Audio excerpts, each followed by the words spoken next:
Jael, bad for a good reason. Judges 4. Sisera, the captain of the Canaanite army under the rule of King Jael. You see, the Israelites has been so oppressed by the Canaanites for 20 years. Their mighty army was all powerful and well equipped for battle, with their many chariots. Get the picture? 2 armies assembled. The number of them, Barak, the commander of the Israelites army, and his 10,000 foot soldiers, yet he didn't have not one chariot to his name. Sisera, the captain of Jabin's army, had his 900 iron chariots and untold members of his army.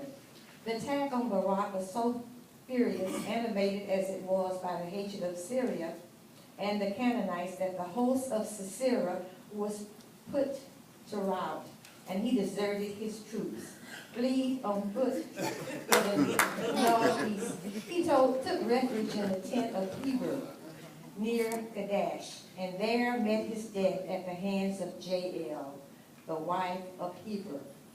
The tribe of Hebron was regarded by both parties to the struggle as being neutral. Though they had suffered somewhat at the hands of the Canaanites, they had made a contract of peace with Jael, and also had the confidence of the Israelites. So naturally, Sisera would turn to the tents of Hebron.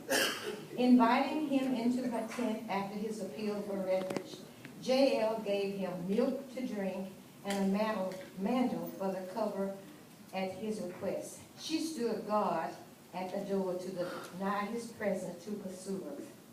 While he slept, she took a tent pin and a hammer and drove the pin into his temple. No matter what your opinion of Jael might be, you can learn valuable lessons from her life. This forgotten woman of the Bible shows us that we have important roles to fulfill in this life, and no matter what the circumstances might be, God can bring about ultimate good. I'm Jake. I bet you were wondering what I had in that bag. But here is my hammer, and here's the pin. These were the tools of my trade. I knew they would come in handy one day. When you see, Sarah had killed my brothers. He had murdered my father. He had killed my uncles, my entire family. And when I saw him coming running scared, after all of his army had been destroyed, I said, aha! Now's my chance. I'll get you. So I invited them into my tent. I offered him bread. I offered him milk. And I gave him a place to lay his head. And as he lay sound asleep, I took my pen and I took my hammer and I guess my adrenaline kicked in. But that was no more Sisera. Let me tell you, there are lessons to be learned from my actions. First, God calls it anyone to fulfill his plan.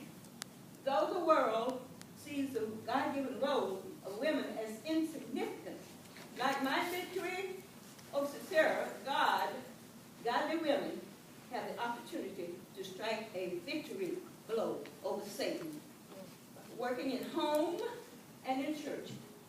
In this case, my actions were downright murder. There's still a lesson that can be learned. He meant it for my good. Though events in our lives may seem hopeless, God can always bring about good and nothing else. No matter what sin we may have committed, God will forgive us if we repent and follow him faithfully.